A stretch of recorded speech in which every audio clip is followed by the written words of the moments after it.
সৰ্বানন্দ সোণোৱাল, হিমন্ত বিশ্ব শৰ্মা, আপোনালোকে কি কৰিব বিচাৰি আছে? আপোনালোকে আমাক অসমত কৰ্মসংস্থাপন দিব পৰা নাই, সেইকাৰণে আমি অসমীয়া চৌদি আৰবত আহি কাম কৰিব লগা হৈছে। আমি অসমৰ অসমীয়া হয়। আপোনালোকে কি CA বিল আনি আছে? CA আইনখন আমি নামানো কেতিয়াও। এই CA আইনখনে অসমৰ কলা সংস্কৃতি নষ্ট কৰিব, আমি কেতিয়াও নামানো। আপোনালোকে যি বন্ধ কৰি আছে, হিন্দু মুছলিমৰ বিভক্ত কৰিব বিচাৰি আছে, সেইটো কেতিয়াও আপোনালোকৰ সপোন পূৰা নহ'ব। অসমত যি জ্বলিছে জ্বলিবই। অসমীয়াই যদি ইংৰাজ খেদিব পাৰিছে, অসমীয়াই যদি ব্ৰিটিছ খেদিব পাৰিছে, অসমীয়া চালা বাংলাদেশী খেদিব নোৱাৰিব নেকি?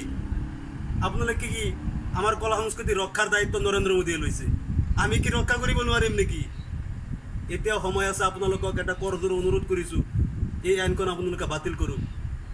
এই আইনখন আপোনালোকে বাতিল কৰক। চাওক, আমি অসমীয়াই কিমান দূৰত আহি আপোনালোকে কৰ্মসংস্থাপন দিব পৰা নাই বুলি আমি চৌদি আৰবত আহি কৰ্মৰত আছোঁ। আপোনালোকৰ বাবে আমি কিমান দিন হ'ল মাক বাপেকৰ হাতৰ মাক বাপেকক চাব নোৱাৰোঁ। এতিয়া আমি 3জন ফ্ৰেণ্ড আজি একে ৰুমত থাকোঁ। আই মাতৃৰ কাৰণে মনটো বেয়া লাগি আছে। আপোনালোকে যি কৰি আছে সেই বুলি ইয়াৰ পৰাই আপোনালোকক কৰজোৰে অনুৰোধ জনাওঁ, এই আইনখন উদ্ধাৰ কৰিলোঁ। এই কেব আমাৰ নালাগে, এই CA আমাৰ নালাগে কেতিয়াও।